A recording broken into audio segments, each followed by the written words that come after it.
Good morning, everybody. Welcome back. I hope everybody's enjoyed their 4th of July holiday. I know it was great weather for everybody, and I know Select Board tomorrow evening is meeting at 6:30 to resume its regular devoted schedule. And obviously, you can go to situatemass.gov online for the agenda. And I will turn this over to our illustrious town administrator, Mr. Boudreau. Morning. Thank you, Mr. Gilmore. As Mr. Gilmore mentioned, last week was the 4th of July. It was a busy week here in Scituate. I want to thank Scituate PD, Scituate Fire Department for all their work helping to keep people safe over the weekend. It was a relatively quiet weekend from a law enforcement perspective, so that's a good thing. I want to thank the DPW for getting out and getting everything cleaned up after the 4th. We had some problems last year with trash at the beaches spread all over the parking lots. I want to thank everybody this year for doing a much better job keeping that clean than the DPW for getting out and getting it all cleaned up. So thanks everybody for having a fun, safe 4th of July. And now we're going to get on with the rest of our summer. Speaking of that, the National Weather Service has issued a heat advisory for much of the state for today and tomorrow, possibly into Wednesday. High heat and high humidity from the beginning of the week to at least Tuesday, Wednesday. Scituate is not part of that heat advisory. However, we are expecting high heat and high humidity for the next several days. Municipal buildings are open, including the town hall, the council on aging, and library, if residents need a place to go cool off. The library is open until 9 o'clock tonight through Thursday. Tomorrow night, the town hall is open until 7:30, and even longer if you want to hang out and go to the Board of Selectmen meetings. I think we're going to be there for a little while tomorrow night. So we do have buildings open if people need a place to be and get cool. Also, please check in your neighbors, your vulnerable neighbors, particularly the elderly during the heat wave. But we'll keep an eye on things, and we do have places people can go if they need to cool off. Water update, Tack Factory Ponds at plus 3.5. That's up from 2 inches of last week. The reservoirs at plus 4. That's up from 1.15 of last week. Rainfall the last 7 days was 2.5 inches measured at the plant. And demand for the last week was 1.576 million gallons per day, which is up slightly, from the 1.515 of the previous week. Also from the water department, in the coming months, some residents will receive a communication from the water department regarding the mandated EPA lead and copper survey that is going on.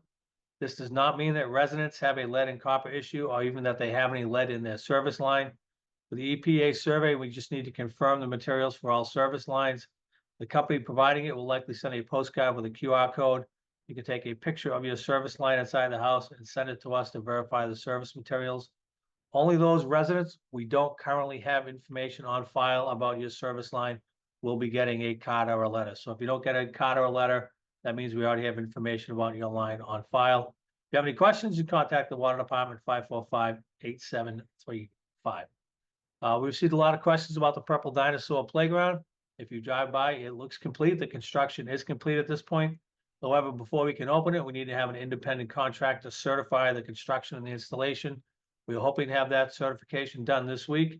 Once it's done, then the Purple Dinosaur will be open. The work came out great. It looks fantastic. We just need to get the certification in place before we actually open the playground up to the public.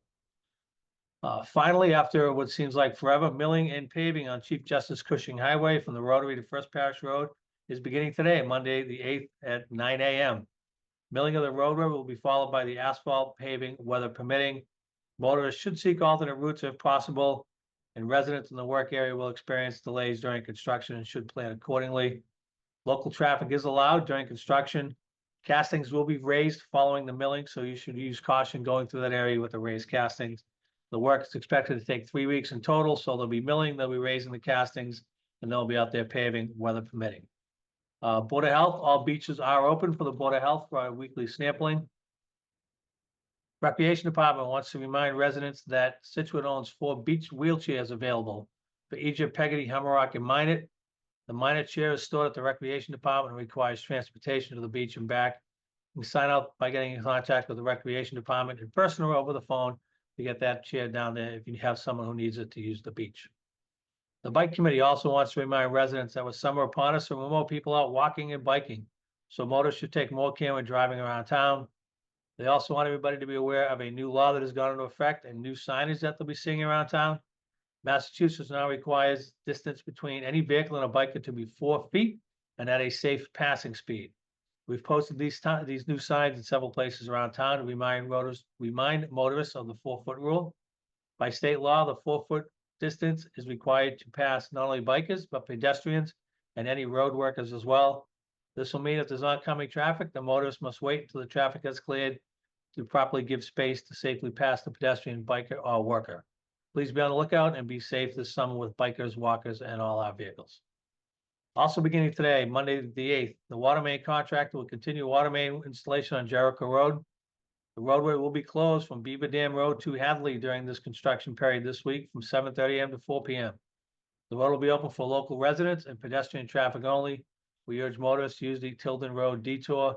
This is the last phase of that work, so hopefully get that wrapped up this week.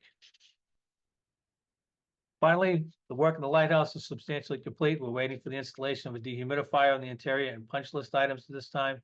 The new LED light is here. It's in the accountant's office. We had need to install that and have it tested. We'll also be installing the flagpole back on the top of the tower that was there previously. The Historic Society has set August 7th, National Lighthouse Day, as the date to celebrate the renovation of Scituate Light. You'll start seeing details of that on the days and weeks to come. Last but not least, the food pantry continues to be grateful for your assistance, and the need continues to grow. The most needed items at this point: canned chili, mixed vegetables, cranberry juice, quick bread mix, rice pilaf, red and white beans, sloppy joe, Spam, yellow cake mix, Jello pudding cups, and bowls. These can be dropped off at the food pantry during normal business hours, and the bins are behind the old gates or at the Scituate Library, Village Market, or Shaw's. That's what I have for today for our update.